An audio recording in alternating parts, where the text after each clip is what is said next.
శ్రీ జోగి రమేష్ గారు మాజీ మంత్రివర్యులు. మేము కొలీగ్స్గా ఉన్నాము. వైఎస్ఆర్ కాంగ్రెస్ పార్టీ ప్రభుత్వంలో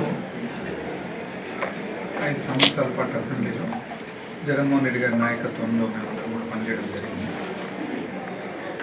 ఈరోజు ఈ 2 సంవత్సరాలుగా పరిస్థితుల్లో చూస్తూ ఉంటే చాలా బాధేసే సిచ్యువేషన్ అన్నమాట. ఇప్పుడు రాజకీయాలు అన్న తర్వాత, ప్రజాస్వామ్యం ఉన్న తర్వాత ఎన్నో ఇన్సిడెంట్స్ జరుగుతూ ఉంటాయి. కానీ 2 కల్చర్స్, ఒకటి ఫాల్స్ కేసులు, రెండవది స్టేట్ స్పాన్సర్డ్ క్రైమ్. అంటే రాష్ట్రమే స్పాన్సర్ చేస్తూ ఉందన్నమాట. ఈరోజు గమనించినట్లయితే రమేష్ గారి ఇంటి మీద, జోగి రమేష్ గారి ఇంటి మీద అటాక్ చేయడం, వీడియో క్లిప్స్ చూస్తే అదే మాప్ కాదు, లిమిటెడ్ పీపుల్ ఒక 30 మంది. ఆల్మోస్ట్ ఎట్లుందంటే పోలీస్ వాళ్ళు వాళ్ళని ఎస్కార్ట్ చేసి వచ్చినట్లుంది వీడియో క్లిప్ చూస్తే. రోప్తో పాటు వస్తే ఆ రోప్ అనేది ఎవరు చూసినా కూడా, అంటే దీనికి పెద్ద టెక్నికల్ నాలెడ్జ్ కూడా అవసరం లేదు, వచ్చే మాబును ఆపేదానికే, ఎస్కార్ట్ చేసేదానికే అనేట్టుగా ఉందన్నమాట. అసలు రోప్ కూడా చూస్తే ఎంత ఆశ్చర్యం అంటే, ఎక్కడ నాకు తెలిసి చరిత్రలో ఎప్పుడు ఉండదు. ఎల్లో కలర్ రోప్ చూసినారండి ఎవరన్నా? పోలీసు వాళ్ళు క్యారీ చేసే రోప్ పార్టీలో రోప్ ఎల్లో కలర్లో ఉంది. పోలీసు వాళ్ళే ఎస్కార్టు, ఇంటి మీద అటాక్. ఏ విధంగా అటాకు? బాంబులు, యాసిడ్, పెట్రోల్ బాంబులు, ఇండ్లంతా డ్యామేజ్. ఇప్పుడు ఎక్కడే కానీ వైలెన్స్ అనేది ఉండరాదు ప్రజాస్వామ్యంలో. కానీ ఒక వైబ్రెంట్ డెమోక్రసీలో ఎంతోమంది ఎన్నో పరిస్థితుల్లో ఒక పరిస్థితి ప్రభావం వలన కొన్ని ఇన్సిడెంట్స్లో పర్సనల్గా ఉండాల్సి వస్తుంది. కానీ రాజకీయ నాయకులు అన్న తర్వాత ఏ పార్టీకి చెందిన వాళ్ళన్నా కానివ్వండి, ఎన్నో సిచ్యువేషన్స్లో వాళ్ళు ప్రజెంట్ ఉంటారు అక్కడ. ఎందుకంటే పబ్లిక్ రిప్రజెంటేటివ్ అయినా పబ్లిక్లో ఉండాల్సిన వ్యక్తి కాబట్టి పబ్లిక్లోనే ఉంటాడు. కానీ ఆ పబ్లిక్ రిప్రజెంటేటివ్ ఇంటిని అటాక్ చేయడం అనేది మాత్రము ఏది? బాంబులు, యాసిడ్, పెట్రోల్ బాంబులు, ఒక 20-30 మంది విత్ ఎస్కార్ట్. ఇది ఎక్కడన్నా చూసినామండి? ఈ మధ్య కాలంలో మాజీ మంత్రివర్యులు రాంబాబు గారి ఇంటి మీద కూడా సేమ్ పరిస్థితి. ఇంకోటి కొత్త రకమైనది ఏమంటే, ఈ మధ్య ఈ 2 సంవత్సరాలు చూస్తుండేది, మహిళలు కూడా అసభ్యకరంగా మాట్లాడటము, అటాక్ ముందర రావడము రూలింగ్ పార్టీ తరఫున. ఎక్కడన్నా చూసినామండి ఇంతకుముందు? మహిళలు అసభ్యకరమైన వ్యాఖ్యలు. అసలు పబ్లిక్ ఎవరింటి మీద పోయేటప్పుడు ముందు నిలబడి వాళ్ళే లీడ్ చేయడం. అంటే ఇది సహజమైన సాంప్రదాయం అయితే కాదు కదా. ఇది వెనకాల నుంచి ఎవరో ఒకరు ఇన్స్టిగేట్ చేసి చెప్పి ట్రైనింగ్ ఇచ్చి కోచింగ్ ఇస్తే తప్ప మన భారతదేశ సంస్కృతులు అయితే సహజమైన సాంప్రదాయం అయితే కాదు కదా. కొన్నిసార్లు ఏదో పురుషులు ఏదో వైలెన్స్లో పార్టిసిపేట్ చేయడం అనేది మనం చూస్తూ వస్తున్నాం. కానీ మహిళలే లీడ్ చేయడం అనేది ఇది ఒక ఆశ్చర్యకరం, ఇది ఒక కొత్త రకమైన సాంప్రదాయం. ఫాల్స్ కేసులు, ఇప్పుడు మనకు ఒక చట్టము, ఒక సిస్టమ్ అనేది వెరీ క్లియర్ ఎస్టాబ్లిష్డ్ రూల్స్ ఉన్నాయి. ఏదన్నా ఒకవేళ పొరపాటు అంటూ జరిగింటే కోర్టు డిసైడ్ చేస్తుంది అది కరెక్టా కాదా అనేది. మెరిట్ మీద కోర్టు ఏదన్నా కానీ, శిక్ష కానీ అక్విటల్ కానీ వదిలిపెట్టేయాలి. అంతేగాని కంటిన్యూస్ ఫాల్స్ కేసులు అంటే ఒకరి మీద పెట్టడం, వాళ్ళ తమ్ముని మీద పెట్టడం, కొడుకు మీద పెట్టడం, బావమరిది మీద పెట్టడం, ఇంకెవరంటే పెట్టడం, వాళ్ళని 10 సార్లు తిప్పడం, అసలు సబ్స్టెన్సే లేని చోట. ఇప్పుడు ఎక్కడైనా కానీ ఏదో కొంత జరిగింటే దాన్ని కొద్ది కలపడము, మైనస్ చేయడం అనేది చూసాం. కానీ ఏమీ లేనిది కూడా సృష్టించడం, అంటే లాస్ట్కి ఎవిడెన్సే సృష్టించడం. సరే బాగుంది, ఈరోజు మీరు చేస్తారు, శాశ్వతంగా ఉంటారండి ఎవరన్నా? ఇప్పుడు మీరు ఏం నేర్పిస్తున్నారు? ఇప్పుడు వివిధ రాజకీయ పార్టీలకు మీరేం నేర్పిస్తున్నారు ఇక్కడ రూలింగ్ పార్టీగా ఉంటూ? అంటే ఈ విధమైన పరిపాలన చేయొచ్చు అంటే కేసే లేనిది కేసు సృష్టించవచ్చు, ఎవిడెన్స్ కావాలి కదా, ఎవిడెన్స్ కూడా సృష్టించవచ్చు. ఇది మీరు కొత్తగా నేర్పిస్తున్నారు అంటే ఇంతటితో ఆగిపోతుంది ఇది సంస్కృతి. అంటే ఎటువైపు తీసుకుపోతున్నారు అని. ఇప్పుడు అపారమైన అనుభవం ఏమిటికి ఉపయోగపడుతుంది? దశాబ్దాల రాజకీయ ఎక్స్పీరియన్స్ ఏమిటికి ఉపయోగపడుతుంది? ఈరోజు మీరు దశాబ్దాల రాజకీయ అనుభవం అని చెప్పేసి మీ కళ్ళెదురుగానే పోలీస్ ఎస్కార్ట్తో పాటు వచ్చి ఇళ్ల మీద పడి బాంబులేసి కాల్చి పెట్టి కొన్ని మీకు తెలియదని అంటున్నారు. తెలియకుంటే తెలిసింది కదా ఇప్పుడు ఏం యాక్షన్ తీసుకున్నారండి? ఎవరైతే ఈ క్రైమ్లో భాగస్వాములు ఉండారో, క్రిమినల్స్ ఉండారో వాళ్ళ మీద ఏం యాక్షన్ తీసుకున్నారు? అంటే ఏమిటికి ఉపయోగపడుతుంది అని ఇప్పుడు అనుభవం. ఏమనంటే ఎప్పుడో ఏదో జరిగింది. ఎట్లా చరిత్ర చూసుకుంటూ పోతే వేల సంవత్సరాల మీద ఎన్నో ఇన్సిడెంట్స్ ఎక్కడెక్కడ జరిగింటాయి. పోనీ మీకు అవకాశం ఉంది కదా, ఇప్పుడు మీరేం చేస్తున్నారు కరెక్ట్గా? ఒక్కటన్నా ఇంత ఈ కాలంలో చూస్తున్నారు. కొంతమంది ఏదో దుర్భాషలు ఆడినారు, ఓకే. ఒక రాజకీయ నాయకుడు ఒక పర్టికులర్ ఇన్సిడెంట్లో ఒకవేళ రాంబాబు గారు ఆయన ఏమన్నారు, నా వయసుకు పొరపాటు అయింది, ఆ క్షణంలో ఆ విధంగా పొరపాటు. దాని మీద మీరు తీసుకున్న ఏం చేసినారు? మీరు జైల్లో పెట్టి కొన్ని రోజుల పాటు ఫాల్స్ కేసు పెట్టి, అంటే ఎక్కడన్నా చూడండి ఎవరైతే క్రైమ్లో భాగస్వాములు ఉన్నారో, క్రిమినల్స్ ఉన్నారో వాళ్ళనేమన్నారు, ఎవరైతే డిఫెన్స్లో ఉన్నారో వాళ్ళ మీద కేసులు కడతారు.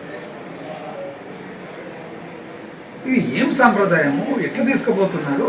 ఈ అపారమైన అనుభవం మీరు ఏదైతే చెప్పుకుంటారో ఇది ఎవరికి ఉపయోగపడుతుంది అని ఇవి వాచ్ చేస్తున్నారు. పబ్లిక్ అందరూ వాచ్ చేస్తున్నారు. అధికారంలో ఉన్నప్పుడు అనుకోవచ్చు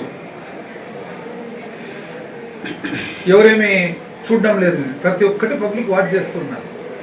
బయట పోయి ఒక్కసారి ఒక కామన్ బస్ స్టాండ్లో, కామన్ రైల్వే స్టేషన్లో పోయి ప్రజలు ఏం మాట్లాడుకుంటున్నారు, బయట పోయి పొద్దున్నే 7:30కు టిఫిన్ సెంటర్ల దగ్గర పోయి ప్రజలు ఏం మాట్లాడుకుంటున్నారు, బయట పోయి ఎంప్లాయీస్ పార్క్లో నడిచేటప్పుడు మార్నింగ్ వాక్లో ఏం మాట్లాడుకుంటున్నారు, బయట పోయి టీ కాఫీ తాగేటప్పుడు ఏం మాట్లాడుకుంటున్నారు, సోషల్ మీడియాలో పోస్టులు ఎవరెవరు పెడుతున్నారు, సామాన్య మానవుడి అభిప్రాయం ఏమి అనేది చూస్తే మీకే అర్థమవుతుంది. ఏ ఇంటెలిజెన్స్ అవసరం లేదు, ఏ ఇంటెలిజెన్స్ రిపోర్ట్ అవసరం లేదు. రాజకీయ నాయకుడు పబ్లిక్తో పాటు కలిసి ఉండి 10 మంది సామాన్య మానవులతో రోజు కలిస్తే వాళ్ళే చెప్తారు ఏం జరుగుతుందని.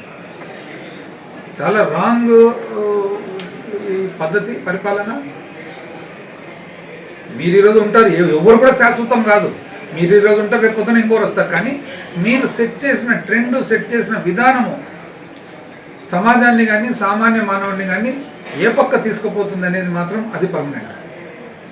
దయచేసి మీరు ఏదైతే అనుభవం అని చెప్పుకుంటున్నారో దాన్ని మంచి పద్ధతులకు, మంచి పరిపాలనకు వాడాలి తప్ప ఇటువంటి ఫాల్స్ కేసులు, ఇటువంటి సతాయిచ్చే కార్యక్రమము, ఒకవేళ ఏదన్నా మీ ప్రకారంగా తప్పు జరిగింది, రైట్, కోర్టు ఉంది, మెరిట్ ప్రకారం కోర్టు డిసైడ్ చేయనియండి.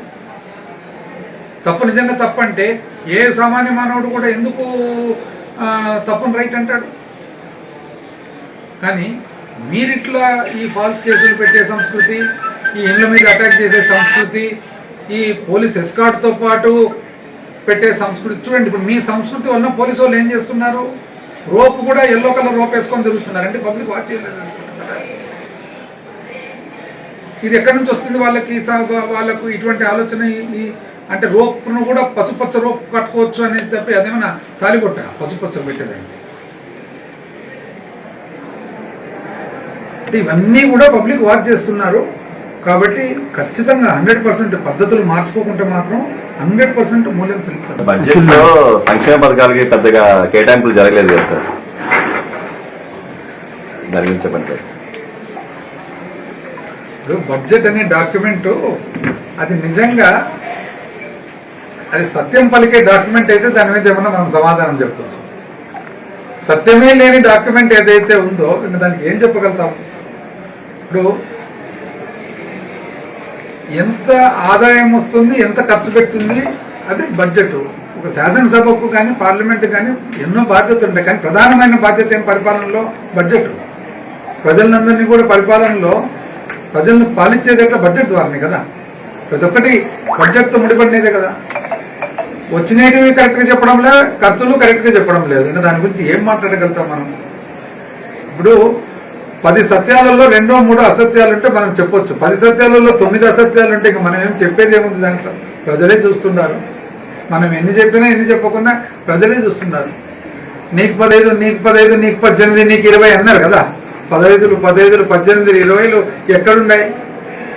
ఎంతమంది నిరుద్యోగులకు ఉద్యోగాలు వచ్చినాయి, ఎంతమంది నిరుద్యోగులకు 3,000 రూపాయలు నెలకి ఇస్తున్నారు అనేది ప్రజలకు తెలుసు కదా. అది బడ్జెట్లో పెడితే తెలియకుండా పోతుందా, పెట్టకుండా ఏమైనా తెలుస్తుందా? ప్రతి ఇంటికి పోయి అమ్మ, వదిన, అక్క నీకు 1,500 అక్క నెలకు, సంవత్సరానికి 18,000 అక్క అన్నారు కదా. అది బడ్జెట్లో పెడితే పెట్టకుండా ఏమైనా తెలియకుండా ఉంటుందా? ఫైనల్ గా మనిషికి చేరాలి కదా బడ్జెట్లో పెట్టినా పెట్టకుండా. ప్రతి ఒక్క రైతు దగ్గర పోయి 20,000 రూపాయలు అదనంగా కేంద్ర ప్రభుత్వం ఇచ్చేది కాక 20,000 రూపాయలు అన్నారు. రైతు చేతికి 20,000 వచ్చినప్పుడే కదా. అది బడ్జెట్లో పెట్టినా పెట్టకున్నా మనిషి చేతికి వచ్చినప్పుడే కదా. 50 ఏళ్ళు నిండుతానే వదినా, 50 ఏళ్ళు నిండుతానే మీ అమ్మకు 4,000 వదినా పెన్షన్, 4,000. పాపం ఇట్లా మోసం చేసి, ఇట్లా 1-2 మోసం చేసి ప్రతి ఒక్కరేమి. ఇప్పుడు నేను ఇంత ముందు కూడా చెప్పిన, కృతజ్ఞతకు ఆశకు పోటీ పెడితే ఆశనే గెలుస్తుంది. ఇప్పుడు కృతజ్ఞత అనేది ఎవరి మీద ఉండాలా? జగన్మోహన్ రెడ్డి మీద ఉండాలా. ఎందుకంటే చెప్పిన ప్రతి ఒక్కరు చేసినాడు కాబట్టి. ఆశ కూటమి సృష్టించింది. ఇదే మనకు తెలియక నా విద్య. ఎవరు మీకు నాకు అందరికీ తెలుస్తుంది. ఆశ సృష్టించేది ఏముంది? అబద్ధాలు చెప్తే ఆశ సృష్టి అవుతుంది. మానవుని లక్షణం ఏమి? పాపం అమాయక మానవుడు. ఇప్పుడు మనము పాలకులుగా ఉన్నప్పుడు పెద్ద స్థాయికి ఎదిగిన తర్వాత కొన్ని మనలో మార్పులు తెచ్చుకుంటాం. ఎట్లాంటి మార్పులు? ఖచ్చితంగా ఉండాలా, పద్ధతిగా ఉండాలా, ఏదైనా చెప్తే చేయాలా, అవాస్తవాలు చెప్పరాదు, ఇవన్నీ కదా స్టేచర్తో పాటు వచ్చేది. ఆశ సృష్టించినారు, ఈరోజు ఎత్తేసినారు. ఇప్పుడేమి? పెడతానంటే ఆశ, కొడతానంటే భయం. రెండు కనుక్కున్నారు అనమాట. కృతజ్ఞతకు ఆశకు పోటీ పెడితే ఆశనే గెలుస్తుందని చెప్పేసి కనుక్కున్నారు. ఇప్పుడేమి? ఎవరైనా ఏమన్నా మాట్లాడితే భయం. ఈ బడ్జెట్లో పెట్టినా బడ్జెట్లో పెట్టకుండా రైతుకు 20,000 వచ్చిందా? ఉద్యోగం లేని వాళ్ళకు 3,000 వచ్చిందా? ప్రతి మహిళకు నెలకు 1,500 వచ్చిందా? పేరుకు అమ్మఒడి కార్యక్రమాన్ని వేరే పేరు పెట్టి మార్చినారు. అందరికి వచ్చిందా? 100 మందికి వచ్చిందా? జగన్మోహన్ రెడ్డి గారు చెప్తున్నారు కదా, రావాల్సిన వాళ్ళు 23 లక్షల మంది ఉన్నారు, మీరు ఇస్తుండేది 60 లక్షలకు, 25 లక్షల మంది ఎక్కడ పోయినట్లు? 4,000 రూపాయలు పెన్షన్ పెంచుతానంటే 2 ఏళ్ళు అయింది. ఒక్క అదనంగా పెన్షన్దారునికి ఎవరికైనా ఇచ్చినారా? ఒక ఇండ్లు ఎక్కడైనా ఇచ్చినారా? ఒక పట్టా ఎక్కడైనా ఇచ్చినారా? ఆ రోజు జగన్మోహన్ రెడ్డి గారు చెప్పినటువంటి చేస్తే మీరంతా అనవసరంగా ఇస్తున్నారు అని అన్నారు.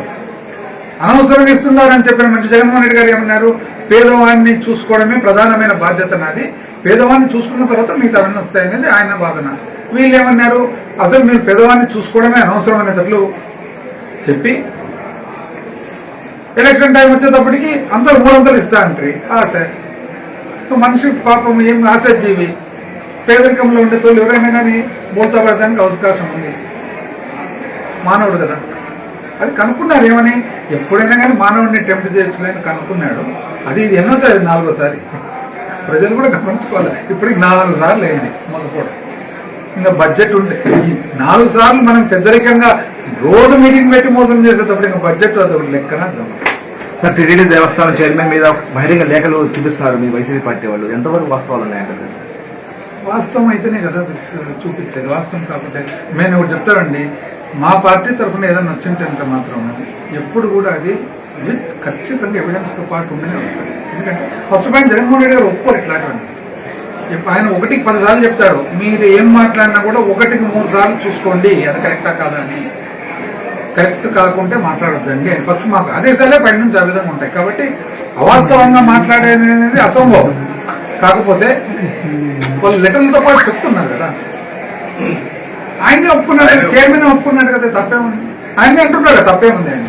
ఇంకా తప్పేముంది అని ఆయనే చెప్పేటప్పుడు ప్రజలు అది తప్పే ఒప్ప అనేది ప్రజలు చెప్పాలి.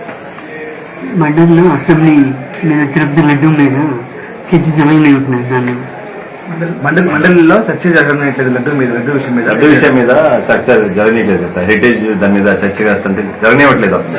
అంతే కదా, మళ్ళీ పారదర్శకత ఉండి అన్ని బాగుండి క్లారిటీ ఉంటే జరపచ్చు కదా. వాళ్ళే కదా మొదలుపెట్టినది వాళ్ళే, కర్త కర్మ క్రియ మొత్తం స్క్రిప్ట్ రైటర్లు వాళ్ళే, హీరోలు వాళ్ళే, విలన్లు. మేము ఎక్కడ చూసినాం ఇట్లాంటి స్టోరీ. వాళ్ళే స్క్రిప్ట్ రాసినారు, వాళ్ళే దర్శకత్వము, వాళ్ళే ప్రొడక్షను, వాళ్ళే హీరో, వాళ్ళే విలను, వాళ్ళే జోకర్, అన్ని వాళ్ళే. ఇంతకుముందు ఒక ఆయన సినిమా తీస్తుంటాడు, మొత్తం ఆయన ఆ టైప్లో ఉంది ఇద్దరు మొత్తము. దీంట్లో సబ్జెక్ట్ ఎవరు, డ్యామేజ్ అనేది ఎవరు? దేవుడు. డ్యామేజ్ అనేది దేవుడు, డ్యామేజ్ అనేది టీటీడీ. కానీ మొత్తము ఈ సినిమా అంతా తీసినది వాళ్ళే హీరోలు ఎంటర్ అయినారు, వాళ్ళే విలన్లుగా వాళ్ళని చిత్రీకరించుకున్నారు. దీన్ని మనం ఏం చేస్తాం? దేవుడే మొత్తం చూసుకుంటాడు. ఫైనల్గా దేవుడు తన ఏదైతే తను చేస్తాడు.